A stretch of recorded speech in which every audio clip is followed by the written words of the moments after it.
Please do not worry, as we will take over the $3 million inheritance and the apartment buildings left by your father. Kathy, my brother's wife, declared confidently. Filled with joy, or so it seemed, she smiled in front of the portrait of my father, who had passed away.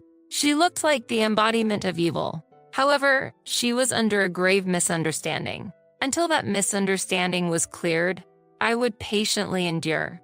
I couldn't let all that my father left fall into the hands of such a person. My name is Sarah. I am a 45-year-old unmarried woman. Hey Sarah, could you do a final check on the blueprint that's due tomorrow? Sure, Dad.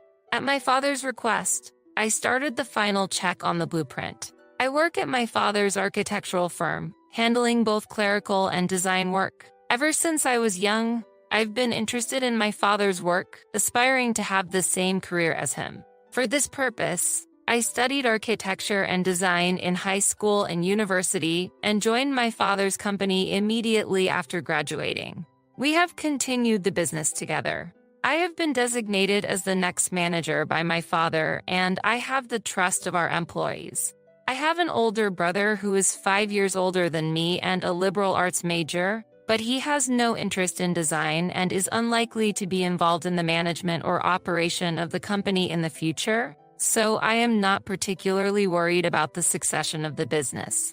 It is a small company with about 15 employees that my father took over from my grandfather. I intend to cherish and grow this company from then on. That's my resolution. Dad, I've finished all my work. I'll head home and start preparing dinner. Thank you, and good job for today. My father normally insists that employees leave on time unless there is a special situation. On that day, as 6 p.m. approached, most of the staff had already left for home, and only my father and I remained in the office. He always said a manager should work diligently and not slack off, and he would work late into the night every day. I have respected my father for many years for this. However, he was turning 75 that year. He was not young anymore, and I wished he would avoid overworking. Upon arriving home, the house was pitch black. My mother had died in an accident when I was in my 20s, and now it's just my father and I. As I turned on the light and was about to start preparing dinner, I heard the door opening. Oh, Sarah, are you here? It was the voice of Kathy, my brother's wife. I wondered what she needed at dinner time. What brings you here so late? I don't care about you. Where's your dad? I honestly couldn't feel any affection from Kathy's harsh words. It seemed she hasn't had very good feelings toward me since before she married my brother. Don't depend on your parents and live a sloppy life. Don't expect to rely on us when you get older, she would often say. I live independently without relying on my father and have no intention of asking my brother and his wife for help in my old age. But arguing is pointless. No matter what I say, she doesn't listen. She continued her barrage of words. Claiming you're not dependent while you have a job thanks to your father's business? You can't predict the future as you age. You should save up for retirement early. She would always criticize me at every opportunity. After speaking with her, I realized that talking to someone who harbors ill feelings toward me is meaningless. Since then, I've tried to avoid her as much as possible. My brother got married in his 40s, so they don't have children. Yet, she had the audacity to tell me, being unable to have even one child, "You're a burden to society." That statement applies to her as well, but I never said it out loud. That's because my brother told me Kathy once had an illness and can't have children because of that. So, please avoid that topic. I know there's a difference between a person who can't have children even though he or she wants it and a person who can wish for it but decided not to. But still, I couldn't comprehend what made my brother decide to marry her. Around that time, question marks seemed to be floating above my head all the time. Oh, how I detested them. So, when will your dad be returning home? Dad will likely be home late tonight. He said he would stop by the apartment first. That apartment, huh? Kathy said with a sly smile. That apartment was originally passed down from my grandfather to my father. While we no longer owned it, Dad still cherished it as a property I received from my dad and regularly checked on it. He even actively did the cleaning and weeding that the property management company usually handled, apparently to the residents' delight. Hearing that Dad wouldn't be back soon, Kathy quickly gathered her things and began to prepare to leave. What could her true purpose be? Make sure you tell your dad that I came to check on him. Don't forget. After giving me these instructions, Kathy looked around the house, then left. Dad, Kathy came over. I wonder what she wanted. I don't know. She came over when I was alone before, but she just sat there and didn't really do anything. Honestly, I'm glad I wasn't home, my father said with a wry smile. Neither Dad nor I could grasp her true intentions. Well, she is a bit odd, so maybe her motives are incomprehensible to us normal folks. But I don't mind it much. Sarah, dinner was delicious today as well. I'm always grateful, Father said with more gratitude than usual. What's with you all of a sudden? It feels weird. I joked, and my father laughed shyly. You've become so reliable, Sarah. Maybe it's about time for me to retire. What are you talking about? I still have so much to learn from you, Dad. Is that so?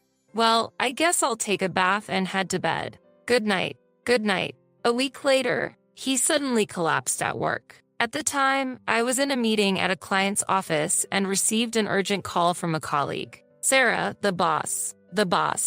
My father, unconscious, was rushed to the hospital. I immediately wrapped up my work and headed to the hospital, called my brother right away, and then contacted Kathy. My brother promised to come to the hospital quickly, but Kathy's response was, do I need to go there? You're there, aren't you, Sarah? What? To have such a reaction when your father-in-law is in critical condition. However, it was pointless to argue now. I tried to remain calm and persuade her. Actually, Dad's condition is quite critical. At least come to say goodbye. You used to visit my father often, didn't you? But an unexpected response came back. Yeah, I was just trying to be in his good books, hoping to get some information about the inheritance. Hearing Kathy say that so nonchalantly, I was speechless. I'm not good with hospitals. And if there's a funeral, I need to get my hair and nails done. I don't have time to go to the hospital. Her utterly impossible attitude was brimming with vitality. This person is simply no good. Understood, then never mind. I couldn't contain my anger and raised my voice. I hoped this outrage would make her reflect, even if just a little. But the response that came back was this: contact me after he passes away. I'm busy too. Her dismissive tone increased my anger toward her. She was more than just an unpleasant person. Being legally recognized as family, as sisters with such a person, was unbearable.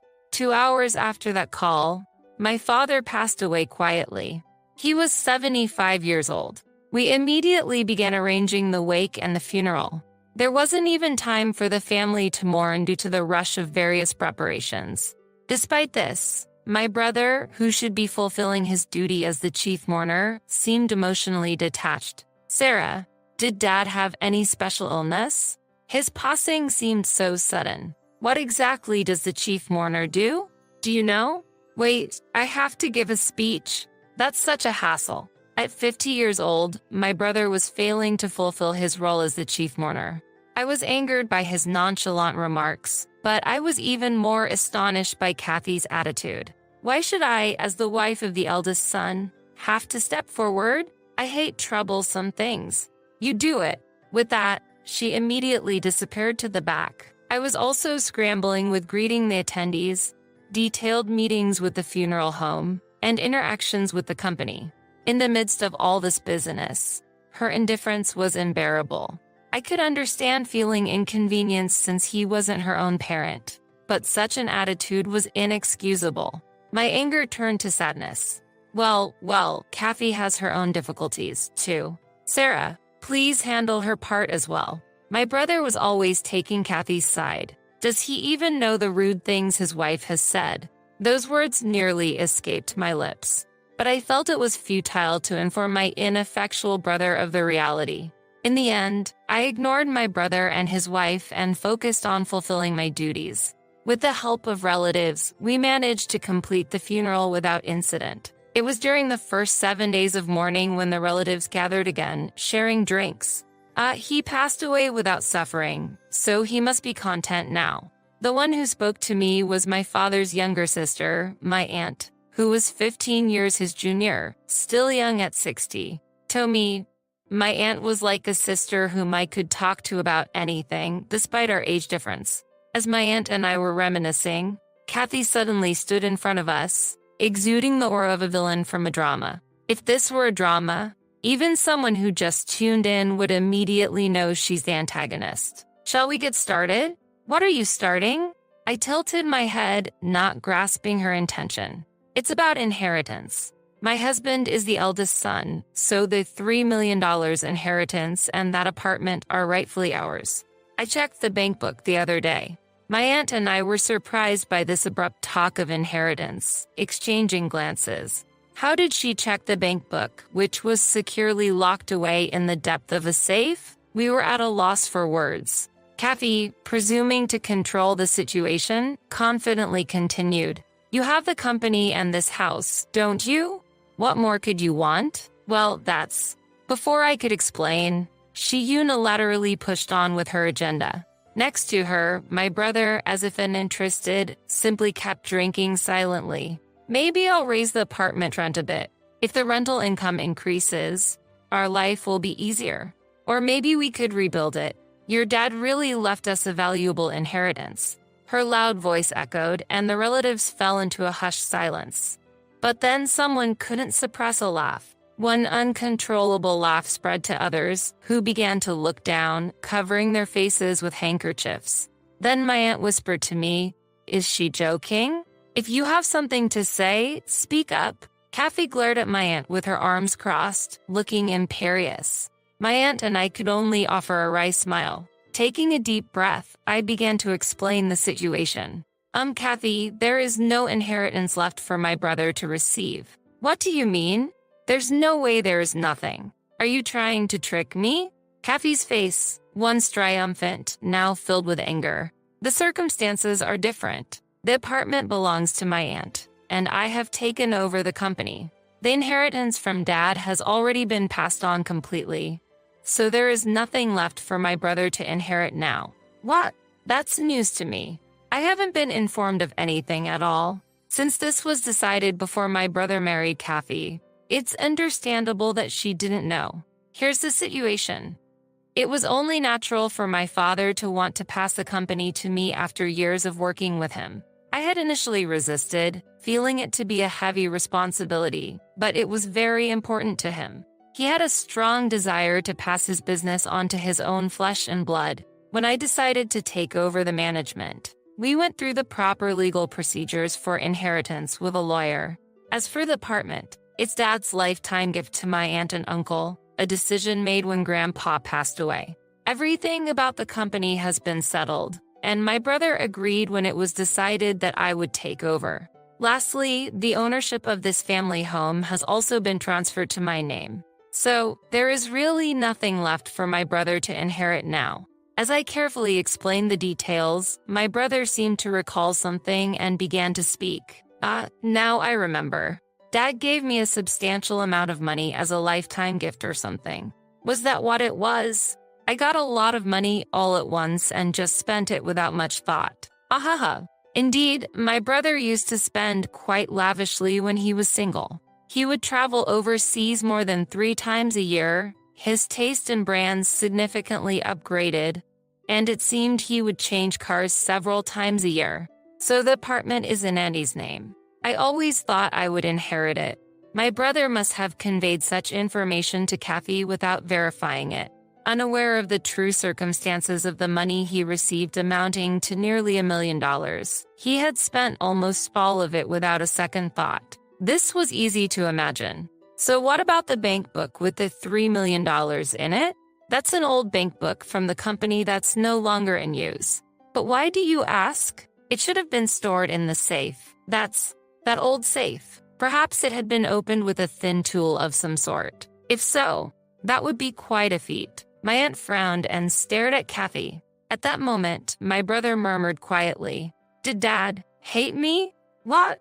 I let out an exasperated voice at his unexpected remark. "Because it's just Sarah who gets the special treatment. I've already spent all my money and I have none left. You'll have the house and the company."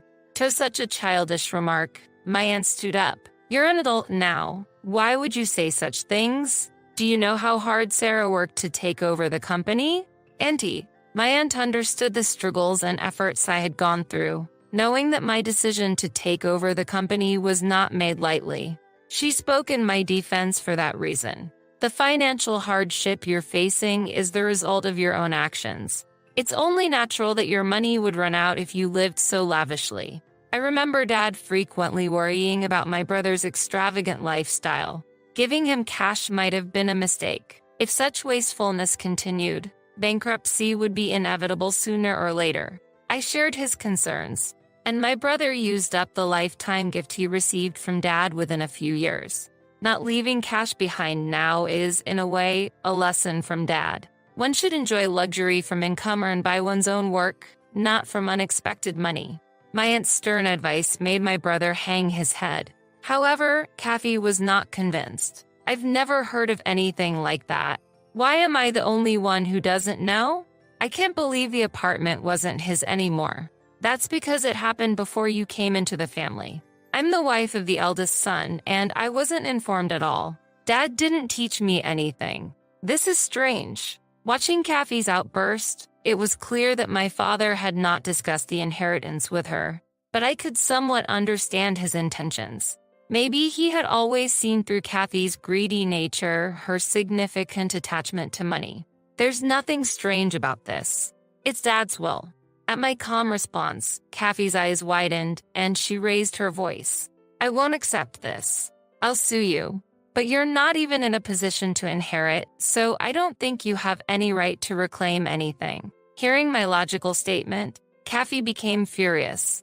She knocked over a vase that was a keepsake from our mother, shattered the glasses on the table, and rampaged around, screaming incoherently. What was supposed to be a gathering for my father's memorial turned into an unexpected uproar. Eventually, my brother and other relatives had to intervene to calm her down, and the gathering came to a somewhat peaceful end. "Kathy, I'll send you the bill for the broken vase and glasses later. Wrecking someone's house is not acceptable." "Shut up, you money grubber." With those words, Kathy hastily left the house with my brother in tow. Honestly, if anyone's a money grubber, it's her. It's astonishing how money can change a person so grotesquely.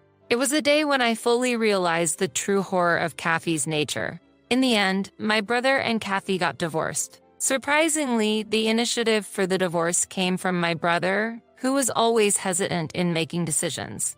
After witnessing her obsession with money, I became scared to be with her. My brother said with a pale face that seemed to indicate he had no visible wealth left and seemed to wonder what would have become of him if he had. Kathy, who was a housewife, claimed she couldn't survive if they got divorced. But then we found out something about her. Actually, Kathy had a criminal record for marriage fraud before we got married. When I brought that up with the lawyer and filed for divorce, she surprisingly agreed to it easily. I was shocked to learn about her unexpected past. However, considering her abnormal fixation on money, perhaps it's not surprising she had some issues.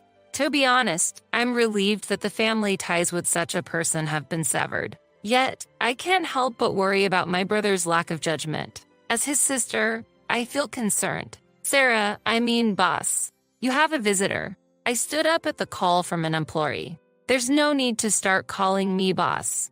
I still feel a bit embarrassed by the title, but I am also aware of the grave responsibility I hold to protect this company and its employees. The CEO is the boss. Right, boss? We're all looking forward to the next payday.